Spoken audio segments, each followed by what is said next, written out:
25 సంవత్సరాల తరువాత ఆళ్లగడ్డలో టీడీపీ నిర్వహించిన భారీ బహిరంగ సభను విజయవంతం చేసేందుకు ప్రతి ఒక్కరికి ధన్యవాదాలు తెలిపారు మాజీ మంత్రి భూమా అఖిలప్రియ.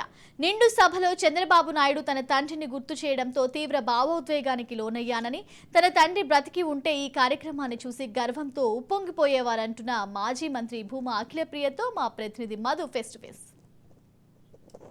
ఎన్నికలు సమీపిస్తున్న నేపథ్యంలో ప్రధాన పార్టీలన్నీ ఎన్నికల వైపు చూస్తున్నాయి. అదేవిధంగా టీడీపీ కూడా ప్రతి నియోజకవర్గాన్ని టచ్ చేస్తూ రా కదలిరా ప్రోగ్రామ్ కూడా చేస్తున్నాయి. ఈ నేపథ్యంలోనే ఈరోజు ఆర్లగడ్డలో కూడా ఈ ప్రోగ్రాం జరిగింది. ఈ ప్రోగ్రాం ఏ విధంగా జరిగిందో మాజీ మంత్రి భూమా అఖిలప్రియ ఉన్నారు, వారి మాటను తెలుసుకునే ప్రయత్నిద్దాం.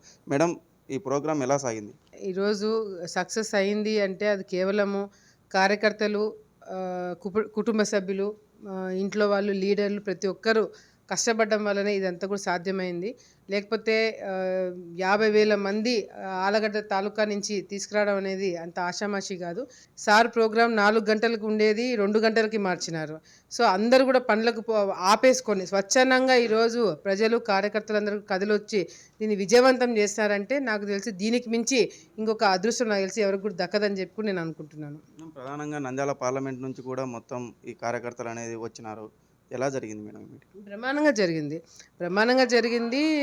ఇంటెలిజెన్స్ రిపోర్ట్ మీరు నాకు చెప్పాలి నెంబర్స్ ఎంత వచ్చినాయని చెప్పి. కానీ చంద్రబాబు నాయుడు గారు ఆయన సాటిస్ఫై అయినారు, మేము సాటిస్ఫై అయినాము. కార్యకర్తలందరూ చాలా హుషారుగా ఉన్నారు. మా అందరూ కూడా చాలా ఆనందంగా ఉంది. ఈ సక్సెస్ అవ్వడం అంటే మళ్ళీ భూమా నాగిరెడ్డి గారిని గుర్తు తెచ్చారు కాబట్టి సక్సెస్ అని చెప్పి మేము అనుకుంటున్నాం. ప్రధానంగా చెప్పండి మేడం, ఈరోజు భూమా నాగిరెడ్డి కార్యక్రమానికి ఘాటుకు వెళ్ళి నివాళులు అర్పించడం జరిగింది. సభలో కూడా భూమా నాగిరెడ్డి గురించి చంద్రబాబు నాయుడు చెప్పడం జరిగింది. అప్పుడు కూడా మీరు ఒక ఉద్వేగానికి లోను కావడం జరిగింది. ఎలా చూడాలి అంటే ఇంకా ఏముంటుందన్న, ఇప్పుడు మేము ఏదైనా మీడియా మిత్రులందరికీ కూడా తెలుసు, ఏదైనా మంచి పని చేస్తే దాని గురించి అప్రిషియేట్ చేసే వాళ్ళు తక్కువ, ఏదైనా చిన్న పొరపాటు చేస్తే దాన్ని ఎత్తి చూపేట వాళ్ళు ఎక్కువైనారు. కానీ ఈరోజు తల్లిదండ్రులు లేకుండా ఆలగడ్డ లాంటి ప్రాంతంలో రాజకీయం చేయడం అనేది అంత ఆషామాషి కాదు.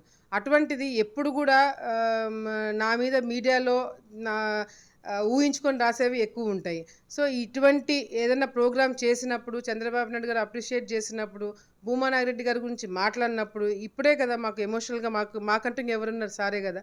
సో ఆయన భూమా నాగిరెడ్డి గారి గురించి మాట్లాడినప్పుడు కూడా డెఫినెట్గా మేమందరం కూడా ఎమోషనల్ అయినాము. వైఎస్ఆర్సీపీ ఇప్పటికే రెండు టర్ముల లిస్టు ప్రకటించడం జరిగింది. టీడీపీ ఆ దిశగా ఏమైనా చేసే అవకాశం ఉందా? అభ్యర్థులను అయితే ప్రకటించడం లేదు. అభ్యర్థుల్లో కూడా ఒక డౌట్ ఉంది, మా పేరు ప్రకటిస్తారా లేక కొత్త వాళ్ళని తెస్తారని. ఎలా చూడాలి? అంటే చంద్రబాబు నాయుడు గారు ఎప్పుడు తొందరగా అనౌన్స్ చేసినారన్న? ఎప్పుడు తొందరగా అనౌన్స్ చేయలేదు. సో ఇప్పుడు కొత్తగా చేయడానికి రీజన్ ఏముంటుంది? ఇప్పుడు లీడర్లు ఆలోచిస్తున్నారు, లీడర్లు ఎప్పుడెప్పుడు అనౌన్స్ చేస్తున్నారు అంటే కష్టపడిన వాళ్ళకి, నాయకత్వం గట్టిగా చూపెట్టిన వాళ్ళకి ఆ టెన్షన్ లేదు. ఎక్కడైతే కొద్దిగా ప్రాబ్లం ఉందో, ఎక్కడైతే ఇష్యూస్ జరుగుతున్నాయో అది చిన్నగా క్లోజ్ చేసుకొని అది కూడా అనౌన్స్మెంట్లు ఆల్మోస్ట్ అందరికీ చెప్పడం జరిగింది.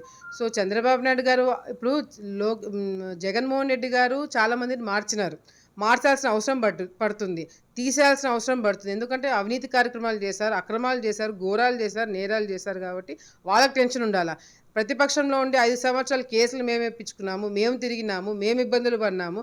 సో ఎక్కడ కూడా మేము ఎందుకు టెన్షన్ లేదు అంటే ఈరోజు ఈ 5 సంవత్సరాలు కూడా ప్రతిపక్షంలో ఉన్నా కూడా గట్టిగా మేము కొట్లాడినాము కాబట్టి ప్రతి ఒక్కరికి కూడా కాన్ఫిడెన్స్ ఉంది. పార్లమెంటుకు సంబంధించిన ఒక సభ ఆర్లగడ్డలో ఏర్పాటు చేశారు. భూమా అఖిలప్రియ ఎమ్మెల్యేగా పోటీ చేస్తారా, ఎంపీగా పోటీ చేస్తారా? చంద్రబాబు నాయుడు గారు ఎక్కడ పోటీ చేయమంటే అక్కడ పోటీ చేస్తాను. ఇప్పుడు పార్టీ కోసం పనిచేయాలా, పార్టీ ఈరోజు అధికారంలోకి రావాలా, చంద్రబాబు నాయుడు గారు ముఖ్యమంత్రి కావాలా, లోకేష్ అన్న నాయకత్వంలో ఈ రాష్ట్రం నడవాలని చెప్పి కూడా మేమందరం కూడా కోరుకుంటున్నాము. ఈ టైం అయితే డెఫినెట్గా ఆలగడ్డ నుంచి నేను పోటీ చేయడం జరుగుతుంది.